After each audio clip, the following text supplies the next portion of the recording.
मसीह जी उठा है। हाँ, सचमुच मसीह जी उठा है। Hallelujah. The Lord is risen, he is risen indeed. Hallelujah. आप सभी को, आपको और आपके परिवार को ईस्टर बहुत बहुत मुबारक हो। Very happy and blessed Easter to each one of you and your families.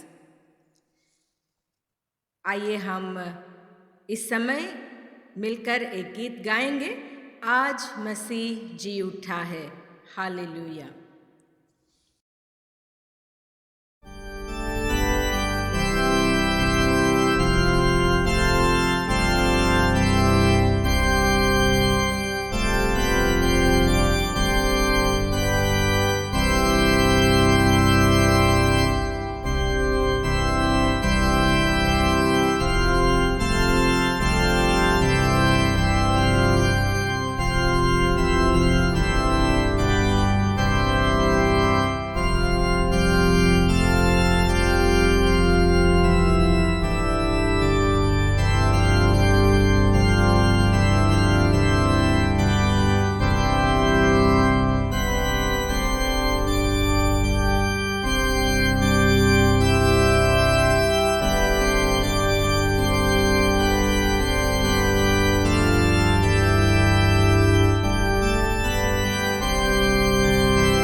प्रभु भोज की पुस्तक सेक्शन 3।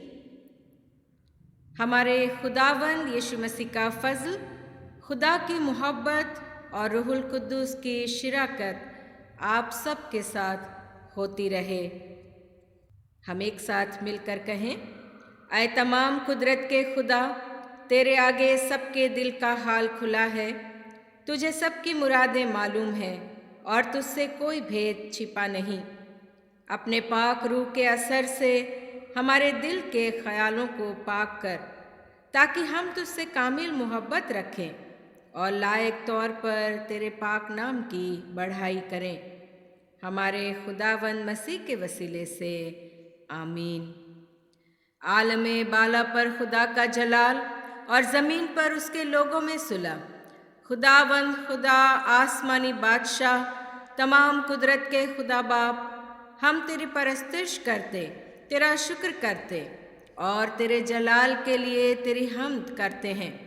आए खुदावंद यीशु मसीह, बाप के इकलौते बेटे, आए खुदावंद खुदा, खुदा के बर्रे, तू जहान का गुनाह उठा ले जाता है, हम पर रहम कर।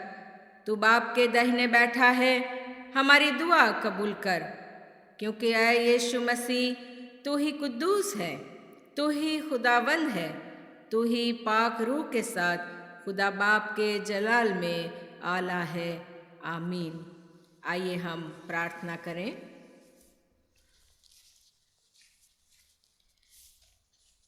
हे सर्वशक्तिमान परमेश्वर, आपने अपने इकलौते पुत्र प्रभु यीशु के द्वारा मृत्यु पर विजय प्राप्त की और हमारे लिए शाश्वत जीवन का प्रवेश द्वार खोल दिया।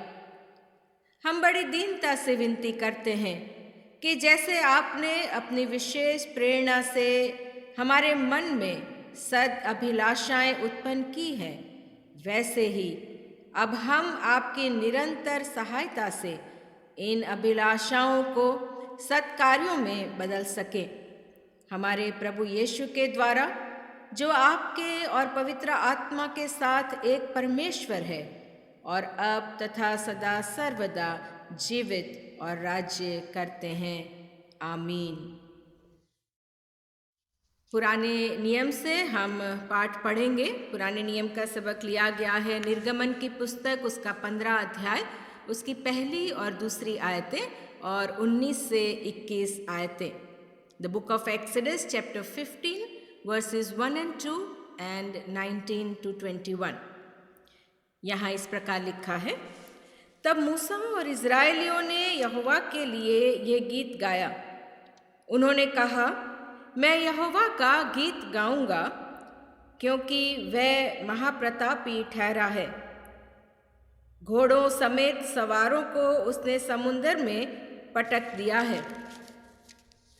यहोवा मेरा बल और भजन का विषय है और वही मेरा उद्धार भी ठहरा है। मेरा परमेश्वर वही है, मैं उसी की स्तुति करूँगा। मैं उसके लिए निवास स्थान बनाऊँगा। मेरे पूर्वजों का परमेश्वर वही है, मैं उसको सराहूँगा। 19वीं आयत से आगे, ये गीत गाने का कारण यह है कि फिरौन के घोड़े रथों और सवारों समेत समुद्र के बीच में चले गए और यहोवा उनके ऊपर समुद्र का जल लौटा ले आया। परंतु इस्राएली समुद्र के बीच स्थल ही स्थल पर होकर चले गए। तब हारून की बहन मरियम नामक नबिया ने हाथ में डफ लिया और सब स्त्रियां डफ लिए नाचती हुई उसके पीछे हो ली। और मरियम उनके साथ ये टेक गाती गई, यहोवा का गीत गाओ, क्योंकि वह महाप्रतापी ठहरा है। घोड़ों समेत सवारों को उसने समुद्र में फेंक दिया है। ये परमेश्वर का वचन है। परमेश्वर का धन्यवाद हो। Today's gospel reading is taken from the Gospel according to St. John, chapter 20th, verses beginning at 1। यूहन्ना रचित सुसमाचार, उसका 20वां अध्याय और उसके पहले पद से लेकर 18 पद तक। आए यीशु मसीह तेरा जलाल हो। सप्ताह के पहले दिन मरियम मगदलिनी भोर को अंधेरा रहते ही कब्र पर आई और पत्थर को कब्र से हटा हुआ देखा। तब वो दौड़ी और शमौन पतरस और उस दूसरे चेले के पास जिससे अशुद्ध प्रेम रखता था आकर कहा, वे प्रभु को कब्र में से निकाल ले गए हैं और हम नहीं जानती कि उसे कहाँ रख दिया है। तब पतरस और दूसरा चेला निकलकर कब्र की ओर चले। वे दोनों साथ साथ दौड़ रहे थे, परंतु दूसरा चेला पतरस से आगे बढ़कर कब्र पर पहले पहुंचा और झुककर कपड़े पड़े हुए देखे तो भी वो भीतर ना गया। तब शमौन पतरस उसके पीछे पीछे पहुंचा और कब्र के भीतर गया और कपड़े पड़े देखे और वह अंगोछा जो उसके सिर पर बंधा हुआ था कपड़ों के साथ पड़ा हुआ नहीं, परंतु अलग एक जगह लपेट कर रखा हुआ देखा। तब दूसरा चेला भी जो कब्र पर पहले पहुंचा था भीतर गया और देखकर विश्वास किया। वे तो अब तक पवित्र शास्त्र की ये बात ना समझे थे कि उसे मरे हुए में से जी उठना होगा। तब ये चेले अपने घर लौट गए। परंतु मरियम रोती हुई कब्र के पास खड़ी रही और रोते रोते कब्र की ओर झुककर 2 स्वर्गदूतों को उज्जवल कपड़े पहने हुए एक को सिरहाने और दूसरे को पैताने बैठे देखा जहाँ यीशु का शव रखा था। उन्होंने उससे कहा, हे नारी, तू क्यों रोती है? उसने उनसे कहा, वे मेरे प्रभु को उठा ले गए हैं और मैं नहीं जानती कि उसे कहाँ रखा है। यह कहकर वे पीछे मुड़ी और यीशु को खड़े देखा, पर ना पहचाना कि ये यीशु है। यीशु ने उससे कहा, हे नारी, तू क्यों रोती है? किसको ढूंढती है? उसने माली समझकर उससे कहा, हे महाराज, यदि तूने उसे उठा लिया है तो मुझे बता उसे कहाँ रखा है और मैं उसे ले जाऊंगी। यीशु ने उससे कहा, मरियम। उसने पीछे मुड़कर उसे इब्रानी भाषा में कहा, रब्बूनी, अर्थात हे गुरु। यीशु ने उससे कहा, मुझे मत छू, क्योंकि मैं अब तक पिता के पास ऊपर नहीं गया, परंतु मेरे भाइयों के पास जाकर उनसे कह दे कि मैं अपने पिता और तुम्हारे पिता और अपने परमेश्वर और तुम्हारे परमेश्वर के पास ऊपर जाता हूँ। मरियम मगदलीनी ने जाकर चेलों को बताया, मैंने प्रभु को देखा है और उसने मुझसे ये बातें कही हैं। यह मसीह की इंजील है। आइए यीशु मसीह तेरी तुम जीतो। आमीन। मेरे मुँह के बोल तेरे सामने ग्रहण योग्य हो, मेरा उद्धारकर्ता और मेरी चट्टान। आमीन। प्रभु यीशु मसीह जीवित हो गए हैं, निसंदेह वो जीवित हो गए हैं। हालेलुया। मैं रेवरेंड डॉक्टर सुरेश कुमार के बिहाफ पर आप सब लोगों को ईस्टर की मुबारकबाद देता हूँ। आज ईस्टर के इस शुभ अवसर पर, जबकि हम पिछले साल भी कोरोना की वजह से अपने घरों में थे और आज एक साल भी वही डर का माहौल है। यीशु के बारे में जो भविष्यवाणी की गई थी वचन में हम कई जगह पढ़ते हैं, और गुड फ्राइडे वाले दिन भी भविष्यवाणी की गई थी और वो थर्ड डे को पूरी हो गई कि मनुष्य के पुत्र के लिए अवश्य है कि वो बहुत दुख उठाए, पुरनिये, प्रधान याजक और शास्त्री उसे तुच्छ समझकर मार डालें और 3 दिन के बाद वो जी उठे। प्रभु यीशु मसीह को जब क्रूसीफाई कर दिया गया और उसके बाद प्रभु यीशु मसीह के चेले के अंदर भी डर का माहौल था, जिस प्रकार से आज न केवल भारत में बल्कि पूरे संसार में कोरोना महामारी का आतंक है और हम सब लोगों के मनों में एक डर बैठा हुआ है और हम सब लोगों के मनों में भय है।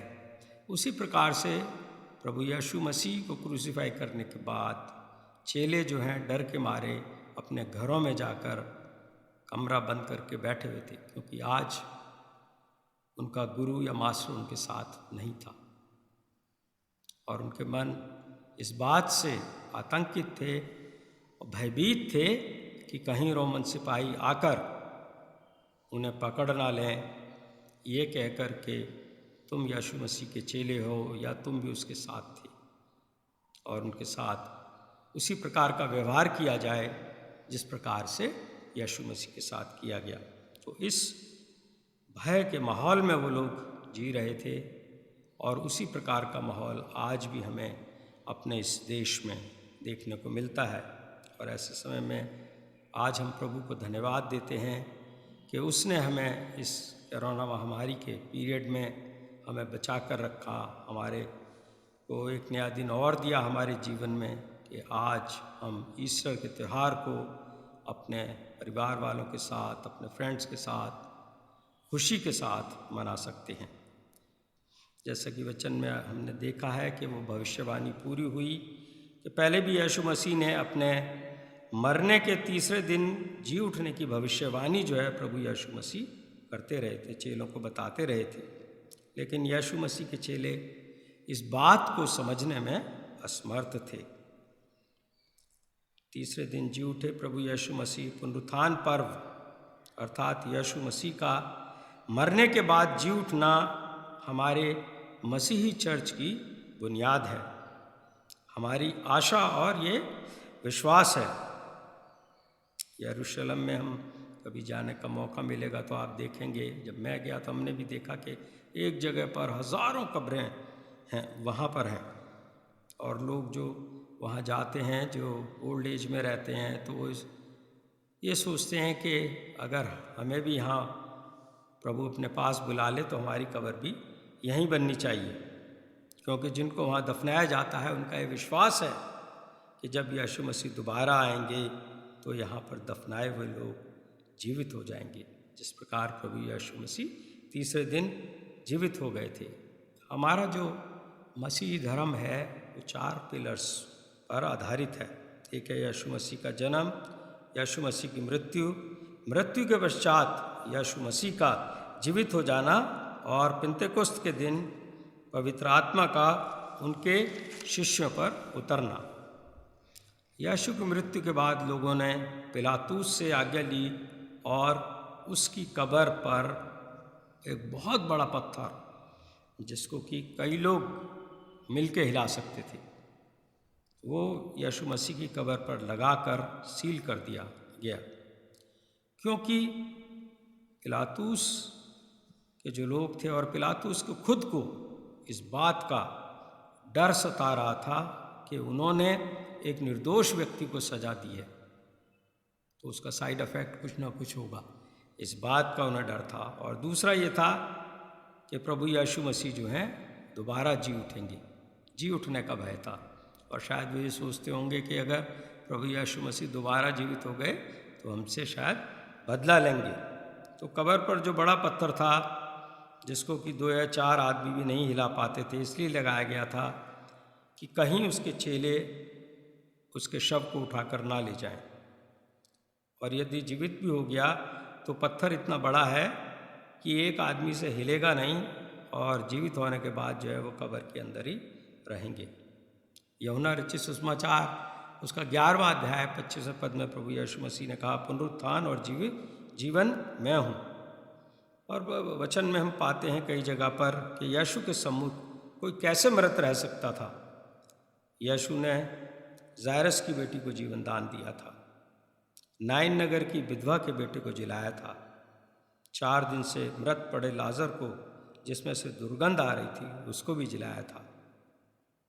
तो हमारे विश्वास का जो आधार है वो है life, death and resurrection of Jesus Christ.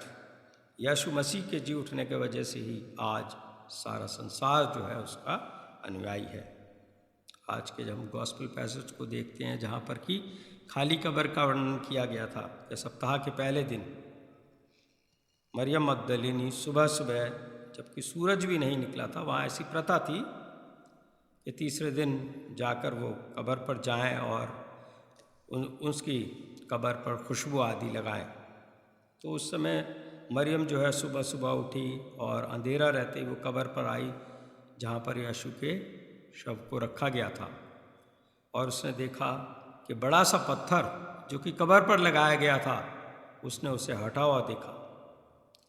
और उसको शायद उस समय तक वो इस बात को नहीं याद रख सकी कि जो प्रभु यीशु मसीह ने कहा था कि वो तीसरे दिन जी उठेंगे। और उसने तुरंत ये बात जो है उसने शमौन पतरस और अन्य चेलों को बताई कि कब्र से पत्थर हटा हुआ है और मैंने कब्र में अंदर जाकर देखा है कि प्रभु यीशु मसीह वहाँ पर नहीं है।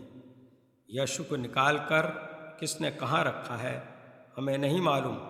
पतरस और अन्य चेले भी जो थे वहाँ कब्र पर आए और उन्होंने अंदर जाकर देखा और पाया कि यीशु वहाँ पर नहीं है, बल्कि उसके कपड़े जो थे वो वहाँ पर पड़े हुए थे। तो कोई भी यीशु मसीह के द्वारा की गई भविष्यवाणी जो की थी कि मैं तीसरे दिन जी उठूँगा, वो शायद उस बात को समझ ना सके या उन्हें उस समय याद ना आई और वो तुरंत लौट गए। और क्रूसिफिक्शन के समय जैसे कि हम जानते हैं कि सब चेले उसके साथ नहीं थे, केवल यूहन्ना को छोड़कर, क्योंकि उन्हें ये डर था कि उन पर इल्ज़ाम लगाकर उनके साथ भी मारपीट ना की जाए। और जब उन्होंने देखा कि कब्र में यीशु मसीह नहीं है तो और उन्हें भय सताना लगा कि उनके ऊपर यह इल्ज़ाम ना लगा दिया जाए कि उन लोगों ने यीशु मसीह की शव को चुरा लिया है। और उन्हें अगर पकड़ लिया तो उन्हें उनके जो हाकिम हैं उनकी यातना जो है उन्हें सहनी पड़ेगी। लेकिन मरियम जो है कब्र पर खड़ी होकर रो रही थी और वो इस बात से परेशान थी कि यीशु की बॉडी वहाँ पर नहीं है। और वहाँ से बॉडी अगर किसी ने उठाई है तो उसको कहाँ रखा है। वो शौक या सदमे में थी।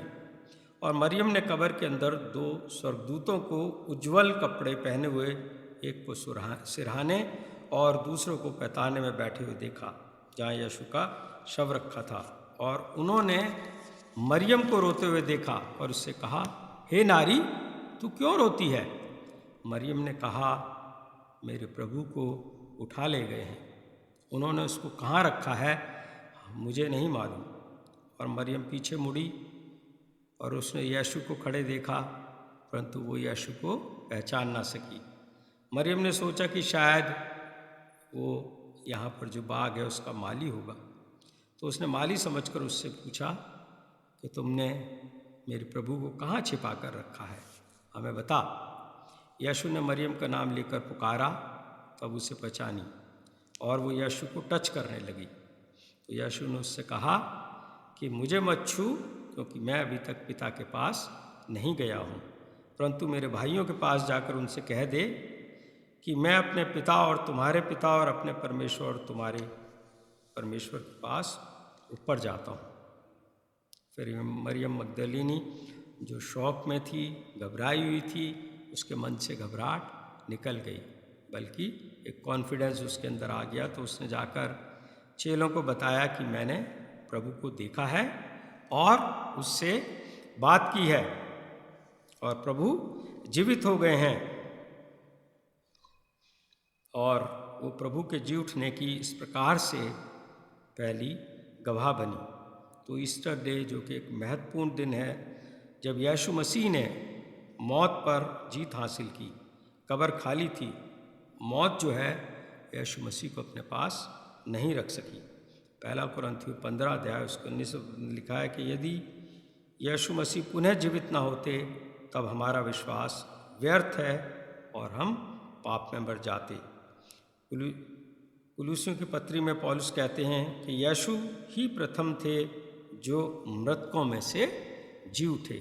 और गलतियों की पुस्तक उसका 2 अध्याय 20वें पद में पौलुस की गवाही है कि मैं यीशु के साथ क्रूस पर मरा और अब मैं जीवित नहीं हूँ, लेकिन मुझ में यीशु जीवित है। तो यीशु को ग्रहण करने का मतलब है कि अपने में नयापन लाना। यीशु मसीह ईस्टर के बाद 40 दिनों तक बहुत से लोगों को दिखाई देते रहे, और जब हम डे ऑफ असेंशन मनाते हैं, उस दिन यीशु मसीह अपने पिता के पास चले गए। आज भी यीशु मसीह की कब्र खाली है और उस पर लिखा है कि प्रभु यीशु मसीह यहाँ नहीं है और वो जी उठे हैं। हालेलुया। तो पुनरुत्थान पर्व की खुशी आप सबको मिले। आमीन। आइए प्रार्थना करेंगे। दयालु दयामय ईश्वर, आज आपके चरणों में आकर धन्यवाद देते हैं आज के इस अच्छे समय के लिए कि आपने हम सबको ईस्टर के इस मौके पर प्रभु जी अपने इस पर्व को मनाने का मौका हम लोगों को दिया है। हम आपसे विनती करते हैं प्रभु जी कि आप हमारे मनों में आएँ। हम अपने मनों को खाली करते हैं प्रभु जी, और ईर्ष्या, भेदभाव, बुरी बातों को प्रभु जी हमारे मनों में से निकालिए और ईस्टर की खुशी के मौके पर हमारे मनों में प्रभु जी अपना प्रेम भरिए, और वो प्रेम होने दें प्रभु जी कि हम आपके इस प्रेम को दूसरों लोगों तक पहुंचाने वाले हो सकें, और होने दें प्रभु जी कि हमारे साथ साथ और लोगों का भी उद्धार हो सके। अपने आप को आपके हाथों में सौंपते हैं प्रभु जी, आपके नाम से मांगते हैं, सुनिए और ग्रहण करें। आमीन। आइए हम सब लोग खड़े हो जाएंगे और अपने विश्वास वचन को दोहराएंगे। निकाया का अकीदा हम सब मिलकर एक साथ बोलेंगे। हम एक खुदा कादिर मुतलक बाप पर ईमान रखते हैं, वो आसमान और ज़मीन और अब सब देखी और अनदेखी चीज़ों का खालिक है। हम एक खुदावंद यीशु मसीह पर ईमान रखते हैं, जो खुदा का इकलौता बेटा है। वह अज़ल से बाप से मौलूद, खुदा से खुदा, नूर से नूर, हकीकी खुदा से हकीकी खुदा, मसलू नहीं बल्कि मौलूद है। उसका और बाप का एक ही जौहर है। उसके वसीले से कुल चीज़ें बनी, वो हम इंसानों के लिए हमारी निजात के वास्ते आसमान पर से उतर आया। रूहुल कुद्दूस की कुदरत से कुंवारी मरियम से मुजस्सम हुआ और इंसान बना। पैंतूस पिलातूस के अहद में हमारे लिए मसलूब हुआ। उसने दुख उठाया, मर गया और दफन हुआ, और तीसरे दिन पाक नविश्तों के बावजूद जी उठा, आसमान पर चढ़ गया और बाप के दाहिने बैठा है। वह जलाल के साथ जिंदों और मुर्दों के इदालत के लिए फिर आएगा, और उसकी सल्तनत कभी ख़त्म न होगी। हम रूहुल कुद्दूस पर ईमान रखते हैं, जो खुदावंद है और ज़िंदगी बख्शने वाला है। वो बाप और बेटे ही सादिर है। उसकी बाप और बेटे के साथ परस्तिश व ताज़ीम होती है। वो नबियों की ज़बानी बोला। हम एक पाक कैथलिक रसूली कलीसिया पर ईमान रखते हैं। हम एक बपतिस्मे का जो गुनाहों की मुआफ़ी के लिए इकरार करते हैं, और मुर्दों की क़यामत और आइंदे जहान के हयात का इंतज़ार करते हैं।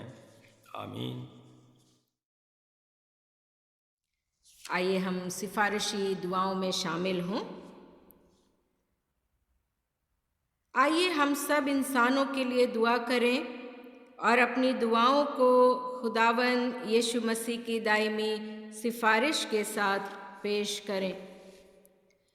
आए आसमानी बाप, हम तुझसे दुआ करते हैं कि सारे जहान में इंसाफ और सुलह कायम हो और हर इंसान बहुतायत से ज़िंदगी पाए। आए रहीम खुदावन, हमारी दुआ सुन।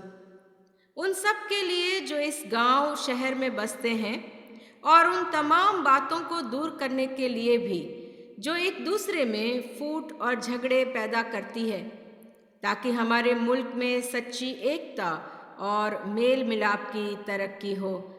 आए रहीम खुदावन, हमारी दुआ सुन। उन सब के लिए जो खेती बाड़ी, उद्योग धंधे या व्यापार में लगे हुए हैं, सब मजदूरों और कारीगरों के लिए, और उन सारे लोगों के लिए भी जो हमारी ज़रूरतों को पूरा करते हैं। आए रहीम खुदावन, हमारी दुआ सुन। तमाम उस्तादों, पढ़ने वालों, साइंसदानों, लेखकों, हुनरमंदों और उन सब के लिए भी जो दूसरे लोगों के दिलो दिमाग पर असर डालते हैं। आए रहीम खुदावन, हमारी दुआ सुन। उन सब के लिए जो दुख या तकलीफ़ उठा रहे हैं, बेरोज़गार हैं, गरीब और भूखे हैं, मोहताज या कुचले हुए हैं, जो बीमार हैं या मरने के करीब है, और उन सब के लिए भी जो उनकी मदद करते हैं। आए रहीम खुदावन, हमारी दुआ सुन। उन सब के लिए जिन्हें इस मुल्क और दूसरे मुल्कों पर इख्तियार दिया गया है, खासकर हमारे राष्ट्रपति, प्रधानमंत्री, इस सूबे के गवर्नर और मुख्यमंत्री, और उन सब के लिए भी जो किसी भी तरह का इख्तियार रखते हैं। आए रहीम खुदावन, हमारी दुआ सुन। सब मसीही लोगों की एकता और मेल मिलाप के लिए और दुनिया में उनके मुनासिब तौर पर गवाही देने और खिदमत करने के लिए, आए रहीम खुदावन, हमारी दुआ सुन। इस मुल्क में तेरी तमाम कलीसिया के लिए, उसके काउंसिलों और रहनुमाओं के लिए, खासकर हमारे moderator the most reverend doctor PC Singh, दक्षिण भारत की कलीसिया के मॉडरेटर और मार्थुमा कलीसिया के मेट्रोपॉलिटन, हमारे bishop the right reverend doctor Waris Masih, और तेरी कलीसिया के तमाम दीगर खादिमों के लिए, खासकर हमारे presbyter incharge Reverend Doctor Suresh Kumar, हमारे associate presbyters Reverend Morrison Rose, Reverend Shardi Lal के लिए, कि वे अपनी खिदमत को वफादारी से बजा लाएं। आए रहीम खुदावन, हमारी दुआ सुन। ये बख्श कि तेरे उन तमाम लोगों के साथ जिन्होंने वफादारी से इस दुनिया में तेरी खिदमत की है, हम भी तेरी बादशाही की अब्दी खुशी में शरीक हों। आए रहीम खुदावन, हमारी दुआ सुन। आइए हम एक साथ मिलकर प्रार्थना करें। आए आसमानी बाप, अपनी बादशाही जल्द ला और हमारी इन दुआओं को कबूल फरमा, जो हम तेरे बेटे अपने खुदावंद और मुंजी यीशु मसीह के नाम के वसीले से पेश करते हैं। आमीन। कलीसिया से संबंधित कुछ सूचनाएं हैं। आप सबका स्वागत है आज की इस इबादत के अंदर, जब हम सब इकट्ठे हुए हैं परमेश्वर के नाम की तारीफ और हमद करने के लिए, क्योंकि प्रभु यीशु मसीह हम सब के लिए जी उठा है। आप सबों को मेरी तरफ से, रेवरेंड शर्ली लाल और रेवरेंड मॉरिसन रोज की तरफ से और उनके परिवार की तरफ से ये ईस्टर मुबारक हो। खुदा आप सबको आशीष दे। हम खुदा का शुक्र अदा करते हैं कि खुदा ने हमको तंदुरुस्त रखा है, हर तरह की बीमारी से बचाए रखा है और हम सब लोग तंदुरुस्त हैं। उसके लिए हम सचमुच खुदा का शुक्र अदा करते हैं। हमें बड़ा अफसोस है कि हमारे सदस्य मिस्टर अलेक्जेंडर हैरिसन प्रभु में सो गए हैं और हमें उस परिवार के लिए प्रार्थना करना चाहिए जहाँ से उनको परमेश्वर ने अपने पास बुलाया है, ताकि उनके पत्नी और बच्चे और रिश्तेदार सब हिम्मत रख सकें, तसल्ली रख सकें और संसार की जुदाई को सह सकें, जिससे सब के सब मिलकर अपने ईमान के अंदर मजबूत हो सकें और एक दूसरे को उत्साहित कर सकें। आज ईस्टर के दिन हम अपने फिज़िकल वर्शिप को नहीं कर पाए, लेकिन मुझे उम्मीद है कि आप सब वर्शिप के अंदर साथ होंगे, जो कि ऑनलाइन चल रही है। आप सभी इसके अंदर सम्मिलित हुए होंगे। लेकिन फिर भी जो चाहते हैं कि सैक्रामेंट उनको मिलना चाहिए, होली कम्युनियन जिनको लेना है, आज सवेरे 5 बजे से 7 बजे तक चर्च खुला रहेगा और आप आकर कम्युनियन ले सकते हैं। उसके बाद 10 बजे से 12 बजे तक, फिर दोपहर 12 बजे तक चर्च फिर खुला रहेगा और उस समय भी आकर आप सैक्रामेंट ले सकते हैं। लेकिन मेहरबानी से ध्यान रखें कि बहुत भीड़ नहीं, 2-2, 3-3 लोग, 4 लोग या अपने परिवार के 5 लोग जो आ सकते हैं, और हर एक समय के साथ आता रहे, हम उनको यहाँ पर कम्युनियन देंगे। हमारी इबादत जो है इसी तरह से ऑनलाइन होती रहेगी जब तक कि हमें गवर्नमेंट की तरफ से और गाइडलाइंस या इंस्ट्रक्शन हमको नहीं मिलते हैं, तब तक हम ऑनलाइन सर्विस को जारी रखेंगे। इस समय हम सब मिलकर गीत गाएंगे और जिस समय गीत गाएंगे उस समय हम ऑफरिंग्स भी रिसीव करेंगे।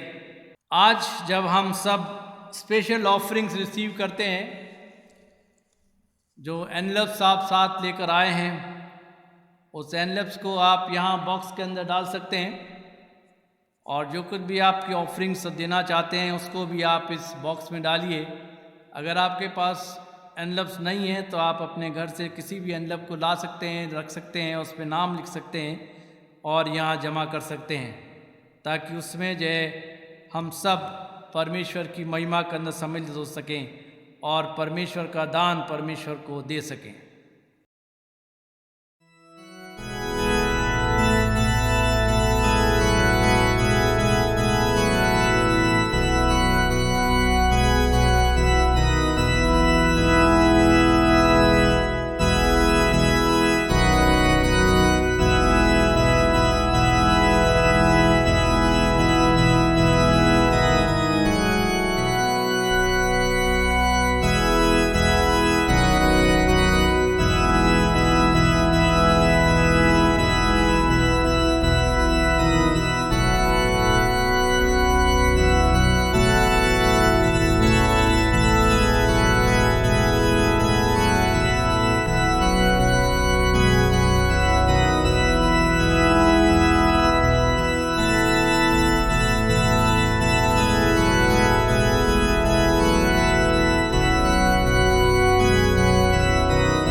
आइए हम अपनी इस भेंट के लिए प्रार्थना करेंगे।